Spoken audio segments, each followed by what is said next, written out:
चलिए, पॉलिटी में हम एक कदम और आगे बढ़ेंगे। संविधान की इस विकास यात्रा में पिछले लेक्चर में हमने आपको national commission for schedule caste के बारे में कराया, अच्छे से सारे प्रोविजंस समझाए। हमने आपको ये भी बताया था कि बुक में एक चैप्टर और भी है जिसमें यह है कि special provision for certain classes, जैसे कि schedule caste, schedule tribe, backward classes, minorities, Anglo Indian communities, इनको हम सर्टेन क्लासेस कह के पुकार रहे हैं। पार्ट 16 जो है कॉन्स्टिट्यूशन का, वह इनसे जुड़े हुए बहुत से स्पेशल प्रोविजंस का जिक्र करता है। आज के लेक्चर में वो भी इंक्लूड किया जाएगा और उसी कड़ी में आज के लेक्चर में national commission for schedule tribe, national commission for backward classes, national commission for minorities, ये सब कुछ कवर करा दिया जाएगा। जब मैंने schedule caste, schedule tribe, backward classes, Anglo Indian community और माइनॉरिटीज़ का जिक्र किया तो एक ज़िक्र नहीं था जो कि अब है, अब वो भी एग्जिस्ट करता है, इकोनॉमिकली बैकवर्ड क्लासेस, EBC। हम उसका भी जिक्र करेंगे आज, उसके भी प्रावधानों को समझेंगे क्योंकि अब वो रिजर्वेशन भी प्रोवाइड किया जाता है। तो कुल मिलाकर के आज का लेक्चर कॉम्प्रिहेंसिव होने वाला है काफ़ी। शुरुआत करते हैं national commission for schedule tribe से ही और उसके बाद इसके प्रोविजंस को हम समझते हुए आगे बढ़ जाएंगे स्पेशल प्रोविजंस के तहत। लेक्चर आज भी बैठ कर के ही है, कंटेंट तो अच्छा ही है और काम चलते रहना चाहिए। मेरा ही एक डायलॉग है कि अब जो है सो है।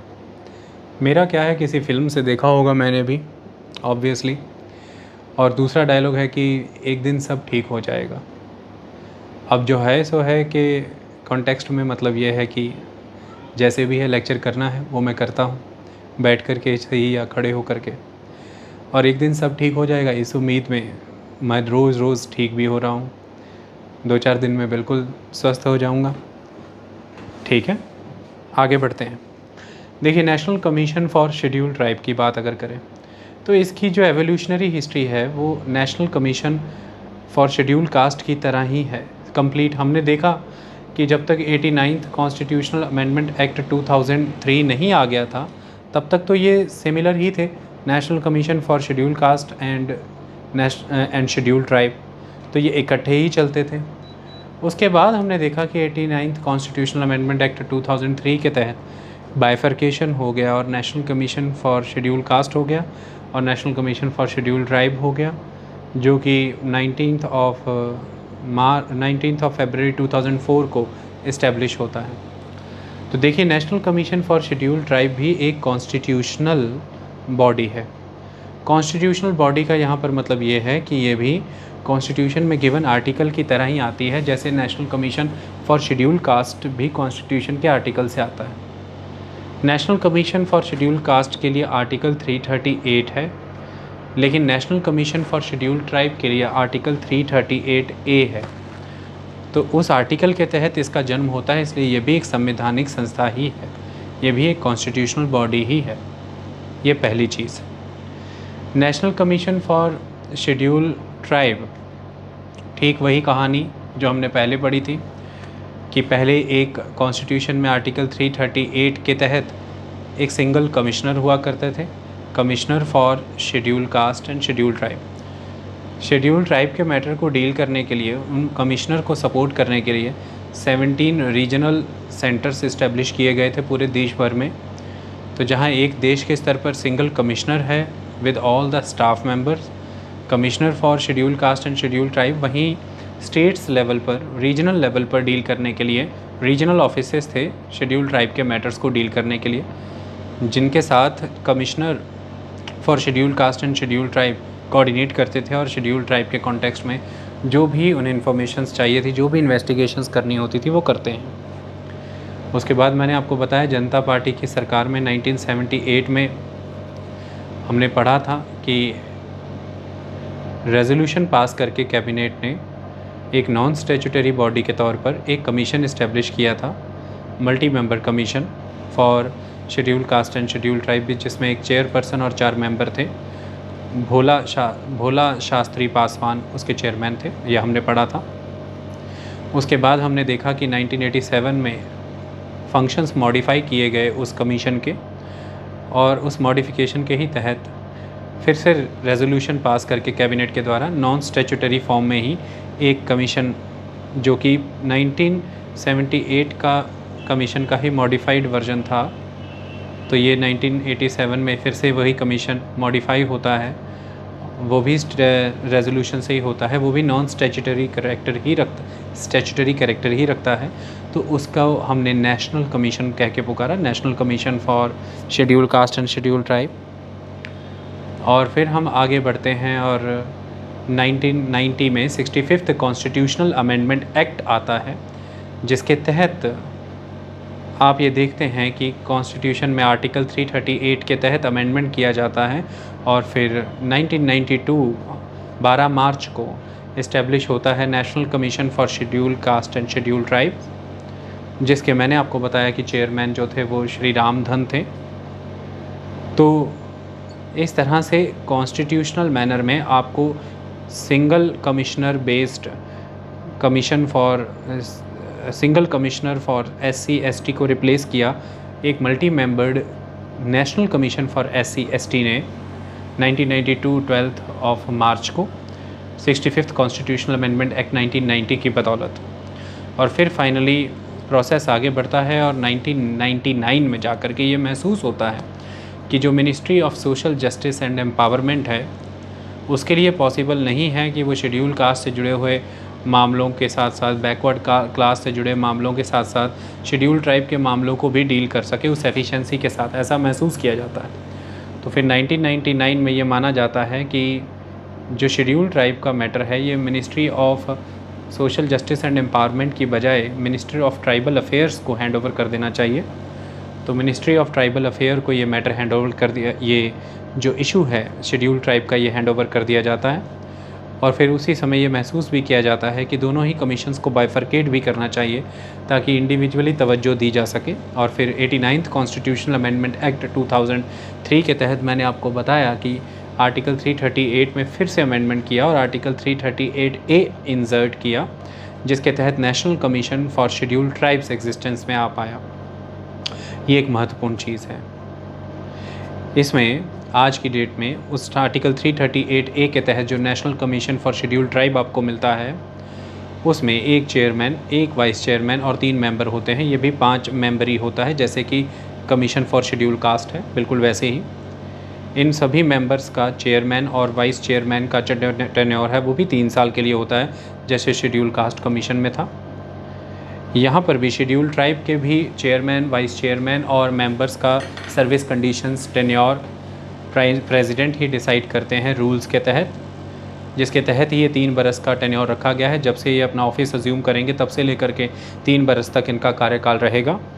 और चेयरमैन, वाइस चेयरमैन और बाकी सभी मेंबर्स की अपॉइंटमेंट प्रेसिडेंट के द्वारा की जाएगी। ये महत्वपूर्ण है। और आज की डेट में ये मिनिस्ट्री ऑफ ट्राइबल अफेयर के तहत आता है, जिसके मिनिस्टर हैं अर्जुन मुंडा। ये शेड्यूल कास्ट की तरह ministry of social justice and empowerment के तहत नहीं आता, ये मिनिस्ट्री ऑफ ट्राइबल अफेयर के अंडर आता है, जिसके मिनिस्टर हैं अर्जुन मुंडा। और लगभग 1 बरस तक चेयरमैन की पोजीशन खाली रहने के बाद इसके नए चेयरमैन बनाए गए हैं, जो कि हर्ष चौहान हैं। हर्ष चौहान मिनिस्टर हैं, ministry of Harsh Chauhan chairperson है, मैंने मिनिस्टर कह दिया, वो चेयरपर्सन है किसके? National commission for schedule tribe के। 1 बरस तक ये पदवी खाली रही।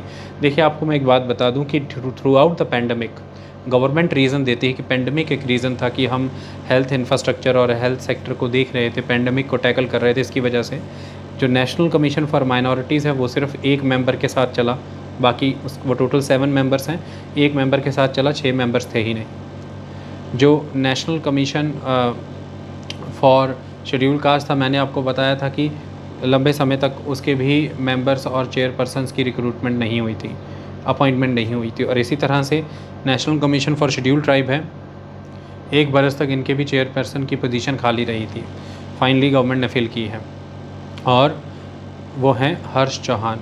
ऐसा कहा जाता है कि इंदौर बेस्ड आरएसएस की जो जनजातीय शाखा है ये उसे हेड करते रहे हैं, तो इनको अनुभव है उस क्षेत्र में।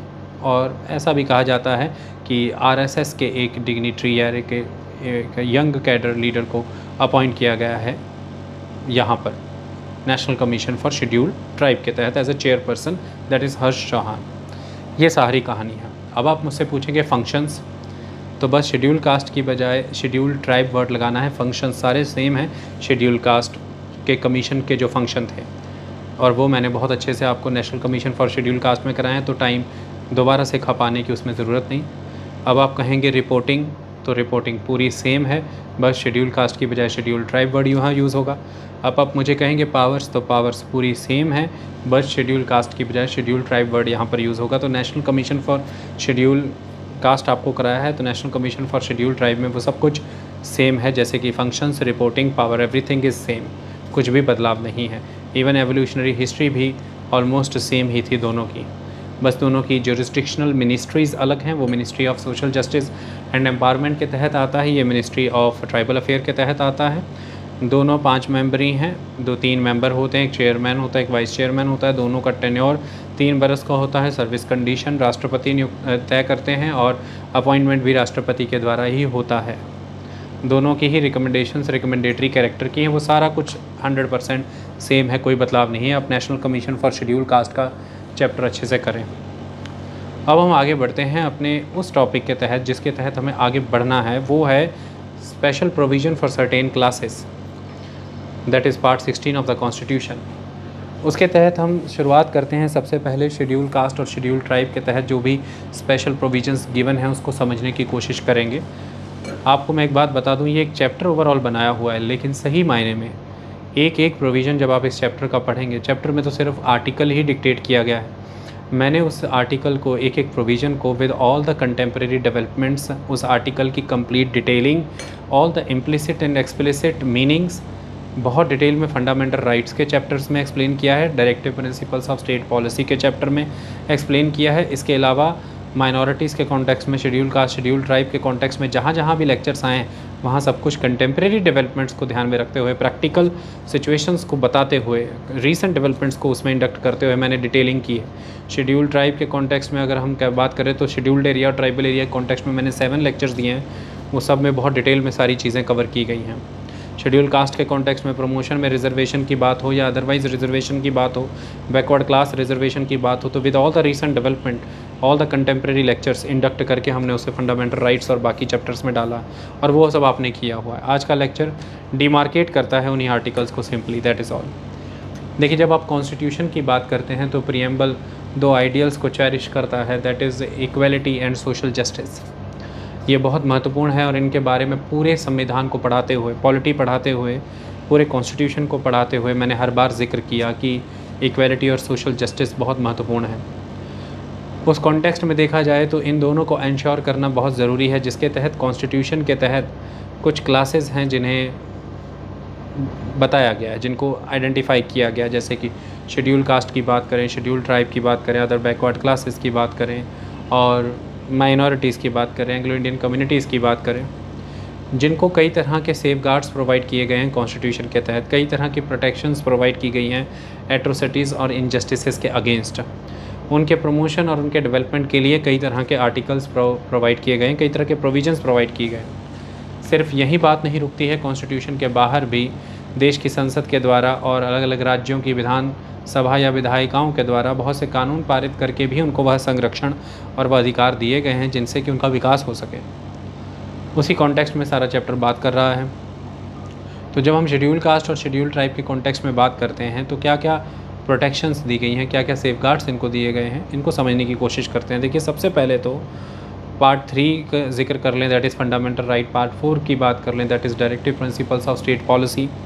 चाहे पार्ट 16 की बात कर लें, जिसमें मैंने ये कहा अभी आपको certain special provision for certain classes, इनकी आप बात कर लें। आप पंचायती राज इंस्टीट्यूशंस की बात कर लें। हर जगह पर आपको ये नज़र आएगा कि इनको प्रमोट करने के लिए, इन्हें प्रोटेक्ट करने के लिए, इनको एडवांस करने के लिए कई तरह के प्रोविजंस रखे गए हैं कॉन्स्टिट्यूशन के तहत। इन प्रोविजंस को अगर हम देखें तो परमानेंट और टेम्परेरी कैटेगरी में रखा गया है। कुछ प्रोविजंस हैं जो परमानेंट हैं, कुछ प्रोविजंस हैं जो एक समय के बाद ख़त्म हो जाएंगे, ऐसा कॉन्स्टिट्यूशन एक्सपेक्ट करता था, तो वो टेम्परेरी थे। कुछ प्रोविजंस थे जो प्रोटेक्शन देते थे, जैसे कि आपको इनजस्टिसेस और एट्रोसिटीज़ के अगेंस्ट प्रोटेक्ट करते हैं। कुछ प्रोविजंस हैं जो प्रोग्रेस करते हैं, वो आपकी एडवांसमेंट करते हैं, आपको वेलफेयर प्रोवाइड करते हैं, आपको डेवलपमेंट प्रोवाइड करते हैं। इन प्रोविजंस को ही हमें आज के लेक्चर में समझना है। सबसे पहली बात आ जाती है कि शेड्यूल कास्ट और शेड्यूल ट्राइब ये हैं कौन। इसके रिलेटेड कंसेप्ट को समझिए वन बाय वन, चीज़ों को समझाने की अब मैं प्रयास करता हूँ। इसके लिए मैं आपसे क्वेश्चंस पूछता रहूँगा और उन क्वेश्चंस के तहत मैं आपको आंसर करता रहता हूँ। मेरी उम्मीद है कि सारे डाउट्स उसी के वाया आपके क्लियर हो जाएंगे। एक एक करके मैं आपको क्वेश्चन पूछूँगा, आंसर मैं ही करूँगा, आपको करने की ज़रूरत नहीं है। आप एग्ज़ाम में अच्छे से आंसर करिए और जो टेस्ट मैं लेता रहता हूँ उसमें अच्छे से आंसर करते रहा करें। देखिए, सबसे पहला क्वेश्चन यहाँ पर ये खड़ा हो जाता है कि शेड्यूल कास्ट कौन है, हु आर शेड्यूल कास्ट। तो देखिए, शेड्यूल कास्ट कौन है, इसके बारे में हमें जानकारी कहाँ से मिलती है। सबसे पहली बात यह है कि 1931 का जो सेंसस कंडक्ट हुआ था ब्रिटिशर्स के पीरियड में, वो बहुत इंपॉर्टेंट एस्पेक्ट है। Mister Horton, HUTTON, mister Horton जो कि एक एडमिनिस्ट्रेटर थे, एक डेमोग्राफिक भी थे, वो बहुत इंपॉर्टेंट पर्सनैलिटी थे। उनकी ही देख रेख में वो सेंसस कंडक्ट किया गया और उन्हीं के द्वारा ये सिस्टम अपनाया गया था। बहुत ही सिंपल सिस्टम उन्होंने उस समय में अपनाया कि जो भी हिंदू कास्ट सिस्टम के तहत अनटचेबल्स हैं, उन अनटचेबल्स को उन्होंने डिप्रेस्ड क्लासेस कह करके पुकारा।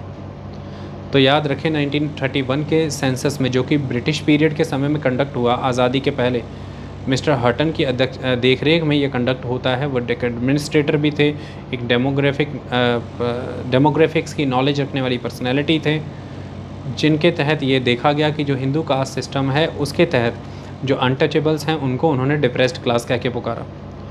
देखिए, हिंदू सिस्टम के तहत वर्ण व्यवस्था आती, मैंने आपको पहले भी बताया, ब्राह्मण, क्षत्रिय, वैश्य, शूद्रक। जो इस वर्ण सिस्टम में एडजस्ट नहीं होता, वो जो इस वर्ण सिस्टम के बाहर है, वो है अवर्ण। उसे अवर्ण कह के पुकारा गया है, जो कि उसका कनेक्शन उन चीज़ों के साथ है जो पॉल्यूटेड है, जो वो हर उन चीज़ों को टच करता है जो पॉल्यूटेड है, चाहे वो ह्यूमन एक्सक्रीटा हो, आपका वेस्ट मटेरियल हो, चाहे वो एनिमल कैरकेसेस हो, चाहे वो सैनिटेशन से जुड़े हुए सारे काम हो, चाहे मैनुअल स्कैवेंजिंग कुछ भी हो, वो काम करता है, वो उन चीज़ों के टच में रहता है जो आपके मुताबिक पॉल्यूटेड हैं। इसलिए आपने उसे एक पॉल्यूटिंग इम्प्योर क्लास करके वर्ण व्यवस्था से बाहर कर दिया। तो चारों वर्णों में वो कहीं भी एडजस्ट नहीं होता, उसे अवर्ण कहा गया है, जिसे बाद में कई नामों के साथ जाना गया। दलित भी कहा गया, हरिजन भी कहा गया। अब यहाँ पर एक चीज़ ध्यान रखें कि सरकार इस चीज़ की मनाही करती है, कोर्ट इस चीज़ की मनाही करता है। मैं पहले के लेक्चर में भी समझा चुका हूँ कि इस तरह के शब्द, दलित और हरिजन शब्दों का इस्तेमाल नहीं किया जाएगा, और मैं भी नहीं करता हूँ। लेकिन आपको क्योंकि इन नेगेटिव एस्पेक्ट्स के बारे में पढ़ाना है, इसलिए आपको जब तक वो शब्द बताएंगे नहीं, तब तक आप उन शब्दों के दुरुपयोग को समझेंगे भी नहीं। उसी कॉन्टेक्स्ट में मैं बताता हूँ। तो इस तरह से कह के पुकारा जाता था। चाइल्ड ऑफ गॉड, हरिजन आप कहते हैं, तो चाइल्ड ऑफ गॉड के तौर पर वो खुद को डिनोट करते थे। जो इन चार वर्णों में परिभाषित हो जाते हैं, एडजस्ट हो जाते हैं, उन्हें सवर्ण कहा जाता था। तो अवर्ण जो परिभाषित नहीं हो रहे, इससे बाहर हैं।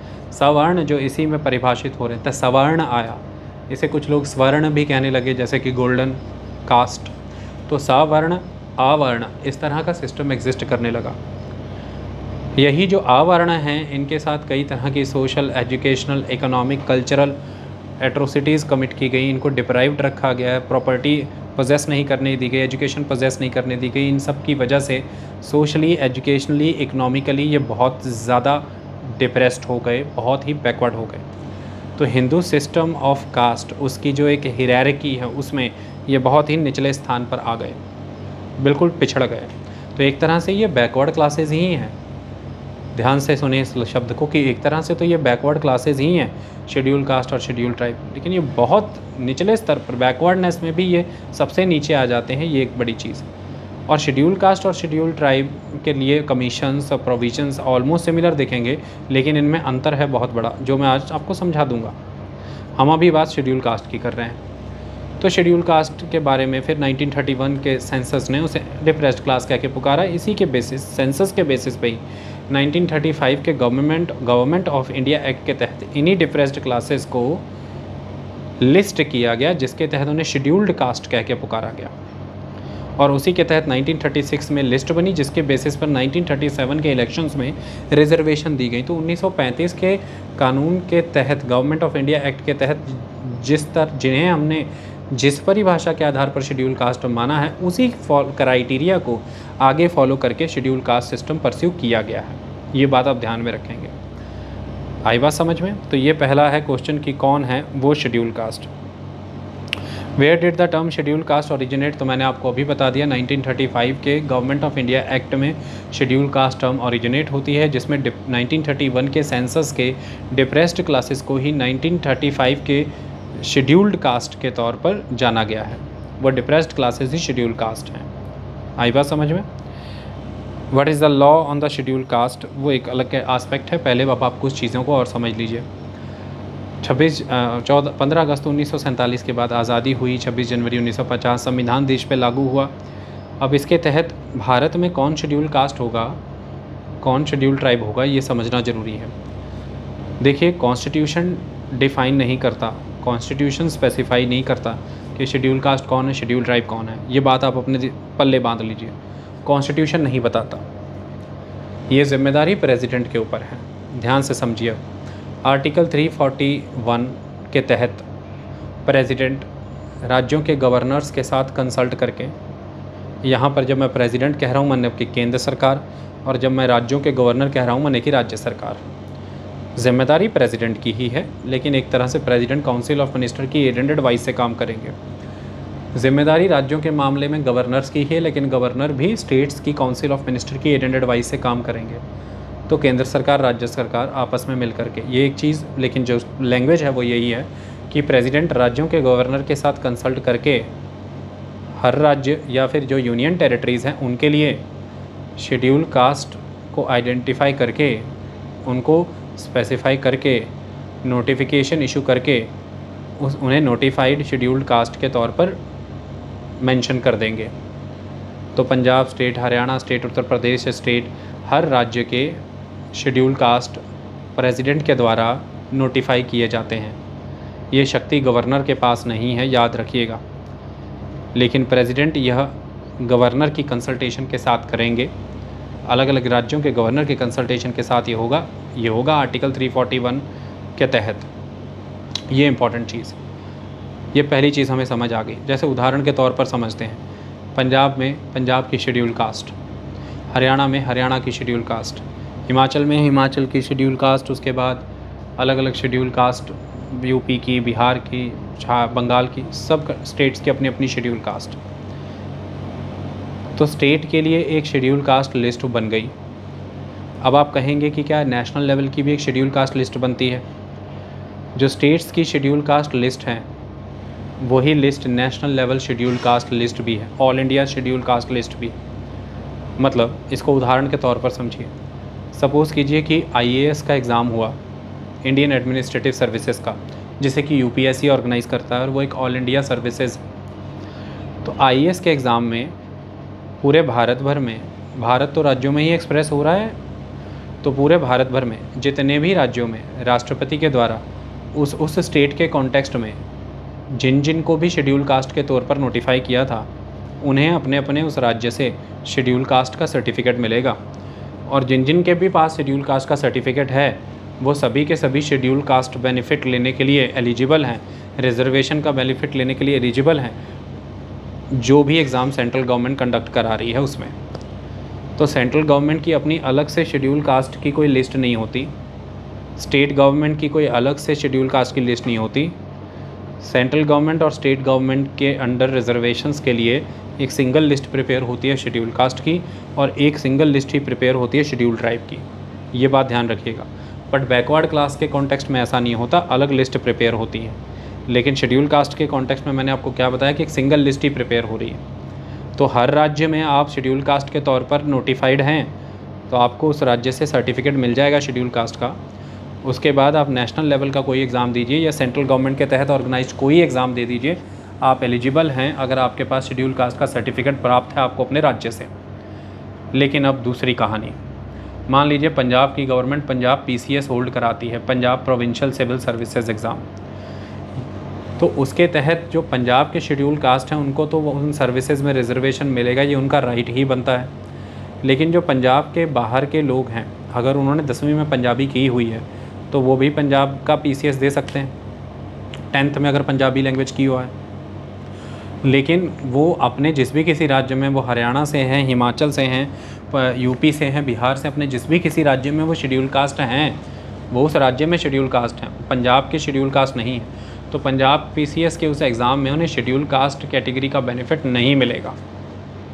आई बात समझ में? पंजाब सरकार उन्हें वो बेनिफिट देने के लिए बाध्य नहीं है। लेकिन UP का वो शेड्यूल कास्ट और पंजाब का ये शेड्यूल कास्ट, दोनों के दोनों जब UPSC के अंडर एग्ज़ाम देने जाएंगे, ऑल इंडिया सर्विसेज कैडर हो या सेंट्रल सर्विसेज हो, जो भी हैं, तो इन दोनों को ही शेड्यूल कास्ट होने का बेनिफिट मिलेगा, क्योंकि प्रेसिडेंट ने शेड्यूल कास्ट के तौर पर इन्हें नोटिफाई किया है उस स्टेट के कॉन्टेक्स्ट में, और स्टेट के द्वारा सर्टिफिकेट जारी किया गया। तो जब स्टेट स्पेसिफिक जॉब्स की बात आएगी तो उस स्टेट के शेड्यूल कास्ट को रिजर्वेशन का बेनिफिट मिलेगा, दूसरे स्टेट के शेड्यूल कास्ट को इस स्टेट में रिजर्वेशन का बेनिफिट नहीं मिलेगा। लेकिन जब central services, all India services, इन सब की बात आएगी, जो सेंट्रल गवर्नमेंट की एम्प्लॉयमेंट जॉब्स, एजुकेशनल इंस्टीट्यूशंस की बात आएगी, तो फिर ये क्लियर है कि पूरे देश भर के सभी राज्यों में जितने भी शेड्यूल कास्ट हैं उनको उन बेनिफिट का, उनको उन सभी प्रोविजंस का बेनिफिट्स का फ़ायदा मिलेगा इक्वली। ये एक इम्पॉर्टेंट चीज़, इसको समझ गए आप लोग? क्लियर है बिल्कुल पानी की तरह। जैसे मान लीजिए स्टेट लेवल का कोई एजुकेशनल इंस्टीट्यूशन है पंजाब का, तो वो पंजाब की शेड्यूल कास्ट जो हैं उनको तो वो बेनिफिट देगा, लेकिन अदर स्टेट से आने वाले शेड्यूल कास्ट को वो वही बेनिफिट दे, वो इसके लिए बिल्कुल भी बाउंड नहीं है। लेकिन पंजाब के अंदर ही कोई सेंट्रल यूनिवर्सिटी है या सेंट्रल गवर्नमेंट के द्वारा कोई स्कूल कॉलेज एडेड हैं, सपोर्टेड हैं, एडेड हैं, ऑर्गेनाइज्ड हैं, जो भी हैं, उसमें पंजाब के शेड्यूल कास्ट, अदर राज्यों से आने वाले शेड्यूल कास्ट, हर शेड्यूल कास्ट को बेनिफिट मिलेगा, क्योंकि वो सेंट्रल गवर्नमेंट के अंडर है। वो ऑल इंडिया सर्विसेज हों, सेंट्रल सर्विसेज हों या एजुकेशनल इंस्टीट्यूशंस हों, हर जगह वो वैलिड होगा। तो ये बात हमेशा ध्यान में रखनी है कि एक सिंगल लिस्ट प्रिपेयर होती है शेड्यूल कास्ट की सेंटर और स्टेट्स के लिए। वो शेड्यूल कास्ट बस रहे होते हैं किसी न किसी राज्य में, और राज्यों के गवर्नर्स के साथ कंसल्ट करके प्रेसिडेंट अपने ऑर्डर के माध्यम से लिस्ट इशू करवाते हैं, जिसके तहत वो शेड्यूल कास्ट नोटिफाई करते हैं किसी कम्युनिटी, किसी ग्रुप को। ये बात क्लियर हो गई। अब प्रेसिडेंट का ये जो ऑर्डर आ गया शेड्यूल कास्ट के कॉन्टेक्स्ट में, इस ऑर्डर में फर्दर अगर किसी तरह की कोई कास्ट को इंक्लूड करना है या किसी कास्ट को एक्सक्लूड करना है, इसमें कोई इंक्लूजन या एक्सक्लूजन करना है, तो वो फिर सब्सीक्वेंट ऑर्डर के वाया प्रेसिडेंट नहीं कर पाएंगे।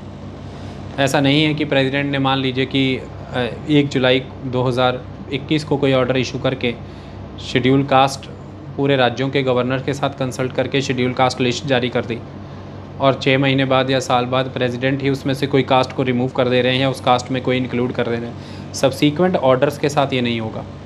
अब प्रेसिडेंट के द्वारा ये जो लिस्ट नोटिफाई की गई है, इसमें यदि किसी कास्ट को इंक्लूड करना है या इसमें से किसी को एक्सक्लूड करना है, तो यह जिम्मेदारी सिर्फ़ और सिर्फ, और ये शक्ति सिर्फ़ और सिर्फ पार्लियामेंट ऑफ इंडिया के पास है, भारतीय संसद के पास ये शक्ति है। तो पार्लियामेंट प्रेसिडेंट के उस ऑर्डर को अमेंड करके उसमें किसी को इंक्लूड कर सकती है, उसमें से किसी को एक्सक्लूड कर सकती है। उस ऑर्डर में जो ऑर्डर इशू किया जाता है उसी में ही क्राइटेरिया बताया होता है, नॉर्म्स और टर्म्स बताई गई होती हैं, जिसके बेसिस पर आप आने वाले समय में किसी को इंक्लूड या एक्सक्लूड कर सकते हैं। तो पार्लियामेंट उन्हीं क्राइटेरिया, उन नॉर्म्स और टर्म्स को फॉलो करते हुए उस नोटिफिकेशन में अमेंडमेंट करके पार्लियामेंट ही ये कर सकती है, ना तो केंद्र सरकार ये नहीं कर सकती, ये केवल संसद कर सकता है। तो फिर उसमें किसी का इंक्लूजन होगा या उसमें से किसी का एक्सक्लूजन होगा। ये एक तरह से प्रोटेक्शन दी गई है शेड्यूल कास्ट और शेड्यूल ट्राइब्स को कॉन्स्टिट्यूशन के द्वारा, ताकि आप केंद्र सरकार की मनमर्जियों के अधीन ना हो जाएं, यानी कि राष्ट्रपति की मनमर्जियों के अधीन ना हो जाएं। एक सेट नॉर्म और क्राइटेरिया के तहत आपको प्रेसिडेंट ने नोटिफाई करके इंक्लूड किया है, स्टेट गवर्नमेंट के गवर्नर्स, स्टेट गवर्नमेंट के साथ कंसल्ट करके, यानी कि गवर्नर्स के साथ कंसल्ट करके। ऐसे में अब स्वयंभू निर्णय नहीं ले सकते कल को राष्ट्रपति, बिना गवर्नर्स, बिना स्टेट गवर्नमेंट की कंसल्टेशन के। हो सकता है वो उस लिस्ट में से किसी को भी इंक्लूड कर लें फर्दर, या किसी को भी एक्सक्लूड कर दें अपने सब्सीक्वेंट ऑर्डर्स के बाद। ऐसा नहीं हो सकता। ये करने की शक्ति सिर्फ और सिर्फ पार्लियामेंट के पास है। ये भी आर्टिकल 341 में समझाया गया। तो फिर होता क्या है कि आज़ादी के बाद संविधान जब लागू हुआ तो 1950 में सबसे पहले प्रेसिडेंट का ऑर्डर आता है, ठीक है। ये शेड्यूल कास्ट ऑर्डर 1950 कहलाता है। इस ऑर्डर के तहत लिस्ट जारी होती है, जिस लिस्ट के तहत शेड्यूल कास्ट और शेड्यूल ट्राइब्स नोटिफाई कर दी जाती हैं। बाद में क्योंकि शेड्यूल ट्राइब्स जो हैं, जोग्राफिकल आइसोलेशन था उनका, पूरे देश भर में अलग अलग पॉकेट्स में थे, बहुत डिफ़िकल्ट हो जाता है असर्टेन करना सही मायने में। फिर बंटवारा भी हुआ था भारत का, उसकी वजह से भी कई तरह के आंकड़े डेमोग्राफिक के चेंज हुए। सब कुछ देखते हुए अपडेट किया गया शेड्यूल ट्राइब लिस्ट को। 1958 तक बड़े पैमाने पर शेड्यूल ट्राइब लिस्ट अपडेट हो चुकी थी। तो फिर वो ऑर्डर 1958 में ऑर्डर इशू हुआ, वो मॉडिफाइड ऑर्डर था 1950 के वर्जन का, modified order, schedule caste schedule tribe modified order 1958, जिसके तहत schedule tribes almost modified updated हो गई थी। तो कुल मिलाकर के 1950 का ये जो ऑर्डर है प्रेसिडेंट का, इस ऑर्डर के बाद इसमें इंक्लूजन और एक्सक्लूजन करने का काम फर्दर पार्लियामेंट अमेंड करके करेगी। तो पहले प्रेसिडेंट ऑर्डर इशू करते हैं, फिर पार्लियामेंट उसमें अमेंडमेंट करके इंक्लूजन या एक्सक्लूजन का काम करती है। किसी भी कास्ट या किसी भी ट्राइब को इंक्लूड और एक्सक्लूड करने का काम फिर पार्लियामेंट करती है। आई बात समझ में? ये मैकेनिज़्म रखा गया है हमारे कॉन्स्टिट्यूशन के तहत। तो तब से लेकर के प्रेसिडेंट अब तक कई ऑर्डर्स इशू कर चुके हैं, जिसके तहत schedule caste schedule tribes notify की जाती हैं सर्टेन क्राइटेरिया के बेसिस पर, और पार्लियामेंट समय समय पर उनमें अमेंडमेंट भी करती रही है इंक्लूजन और एक्सक्लूजन के पर्पज़ के लिए। ये एक सिस्टम इस्टेब्लिश किया गया है हमारे देश में आर्टिकल 341 के तहत। ये प्रक्रिया आपको समझ में आ गई, ये सिस्टम आपको समझ में आ गया। तो who are schedule caste clear हो गया। Where did the term schedule caste originate? Government of India act 1935। What is the law on schedule caste? आपको क्लियर हो गया। Which communities fall under schedule caste category? मैंने president का सारा काम आपको समझा दिया। What laws were created to protect schedule caste? हम अभी समझेंगे। Who are schedule tribes? अब पहले हम शेड्यूल कास्ट के कॉन्टेक्स्ट में ये समझ चुके, अब वही शेड्यूल ट्राइब के कॉन्टेक्स्ट में ये समझना ज़रूरी है। देखिए, जहाँ अनटचेबिलिटी एक बहुत बड़ा फैक्टर रहा शेड्यूल कास्ट के मामले में, वहीं प्रिमिटिव एग्रीकल्चरल सिस्टम अगर देखें, जोग्राफिकल आइसोलेशन को अगर हम देखें, और जिनका कोई रिलीजन नहीं आइडेंटिफाई होता है, ट्राइब्स के मामले में यही माना गया। गवर्नमेंट ऑफ इंडिया 1935 एक्ट के तहत यही पाया गया 1931 के सेंसस के बेसिस पर कि जोग्राफिकल आइसोलेशन को एक मेन आइसोलेशन माना गया।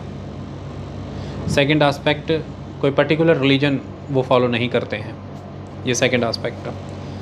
तीसरा एस्पेक्ट, उनकी अपनी एथनिसिटी है, एथनिक सेटिंग उनकी अपनी यूनिक है, जिसको कि एंथ्रोपोलॉजिकल स्टडीज़ के वाया असर्टेन किया जाता है, जाना जाता है कि एंथ्रोपोलॉजिकली देखा जाता है कि हाँ ये ट्राइब है कि नहीं है।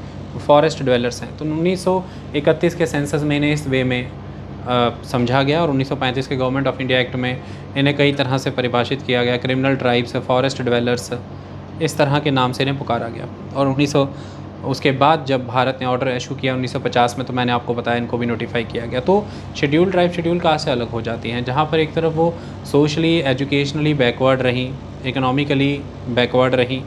उसका रीज़न है हिंदू कास्ट सिस्टम जो लंबे समय से एग्जिस्ट कर रहा है। तो एक तरह से हिंदू कास्ट सिस्टम, हिंदू वर्ण व्यवस्था के तहत जिस वर्ग की उपेक्षा हुई है, जिस पे एट्रोसिटीज़ हुई हैं, एक तरह से जिसका ऑपरेशन किया गया लंबे समय तक, वो एक समय के बाद मार्जिनलाइज हो गए, क्योंकि हिंदू कास्ट सिस्टम के तहत वो मार्जिनलाइजेशन किया गया, वो एट्रोसिटीज़ बरपाई गई, उन्हें रिसोर्सेज से डिप्राइव्ड रखा गया,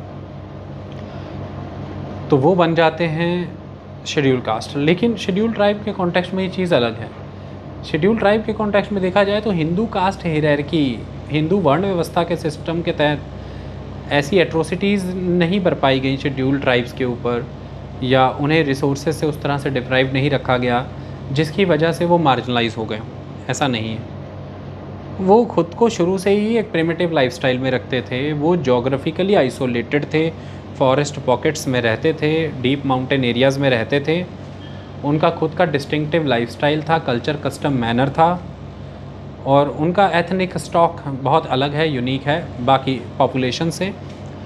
उनका लैंग्वेज सिस्टम, उनका रिलीजियस सिस्टम बहुत डिफरेंट है। ये सारे कारण थे जो शेड्यूल ट्राइब को शेड्यूल कास्ट से अलग बनाता है। इसलिए शेड्यूल ट्राइब को डिफरेंट मैनर में डील भी किया गया। तो इन बेसिस पर, चाहे वो प्रिमिटिव एग्रीकल्चर प्रैक्टिसेस हों जैसे कि शिफ्टिंग एग्रीकल्चर प्रैक्टिसेस, चाहे वो जोग्राफिकल आइसोलेशन की बात हो, चाहे एथनिक स्टॉक की बात हो, फॉरेस्ट ड्वेलर्स, इसके बेसिस पर शेड्यूल ट्राइब्स को आइडेंटिफाई किया गया। इसके लिए सबसे ज़बरदस्त स्टेप ये भी रहता है कि उनका एंथ्रोपोलॉजिकल स्टडी को ऑब्ज़र्व करने के लिए जो रजिस्टर्ड जनरल ऑफ इंडिया है RGI, सबसे पहले ये होता है कि किसी को नोटिफाई करना है अगर शेड्यूल ट्राइब के तौर पर, तो वो मैटर जाता है रजिस्टर्ड जनरल ऑफ इंडिया, जिसका अपना एंथ्रोपोलॉजिकल विंग है जो इस पर स्टडी करता है प्रॉपर कि ये एथनिक स्टॉक एग्जिस्ट करता है एज अ ट्राइबल कम्युनिटी और नॉट। तो फिर वो उसे वेरीफाई करता है, सर्टिफाई करता है कि हाँ एंथ्रोपोलॉजिकली ये एक ट्राइबल स्टॉक के तौर पर एग्जिस्ट करता है, और फिर वो मैटर फर्दर परस्यू हो जाता है मिनिस्ट्री ऑफ ट्राइबल अफेयर।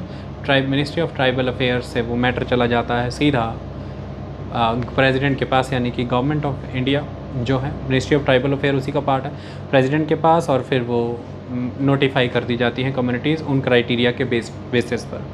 इस तरह से शेड्यूल ट्राइब्स भी आइडेंटिफाई हो जाती हैं। तो उनकी भी आर्टिकल 342 के तहत नोटिफिकेशन राष्ट्रपति के ही द्वारा आती है, राज्यों के गवर्नर्स के साथ कंसल्ट करके आती है।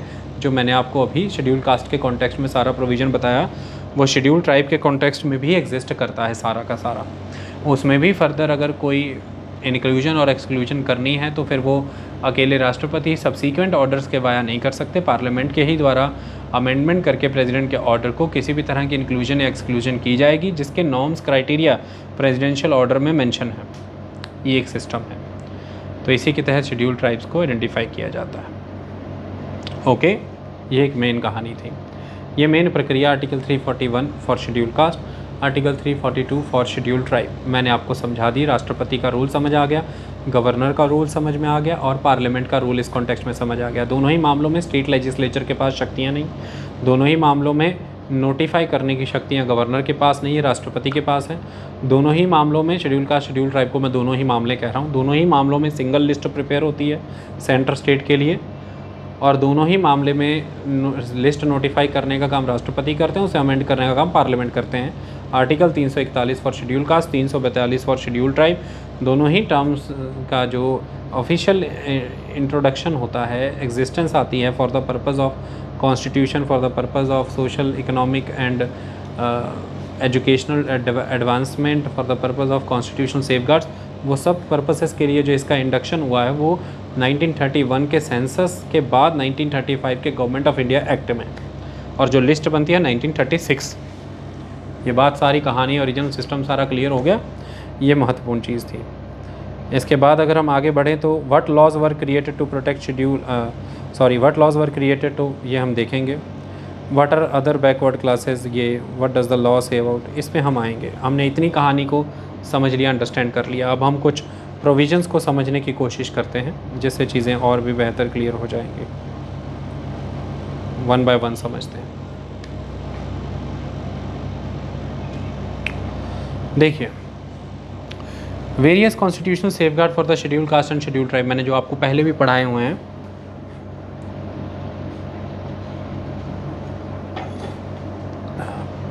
मुंह काफ़ी सूखता है इस प्रॉब्लम, इस मतलब ये जो है कोरोना वगैरह।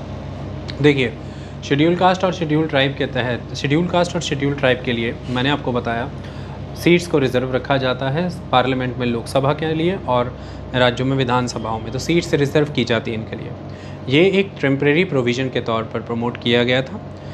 इसे पहले शुरुआत में 10 बरस के लिए रहना था 1950 से 1960 तक, लेकिन फिर कॉन्स्टिट्यूशनल अमेंडमेंट्स के वाया ये 10-10 बरस तक के लिए बढ़ाया जाता रहा, और अभी भी ये बढ़ा दिया गया है। फंडामेंटल राइट्स के चैप्टर में मैंने इसके बारे में कॉन्स्टिट्यूशनल अमेंडमेंट्स और बाकी सारी चीज़ें डिटेल में समझाई हैं।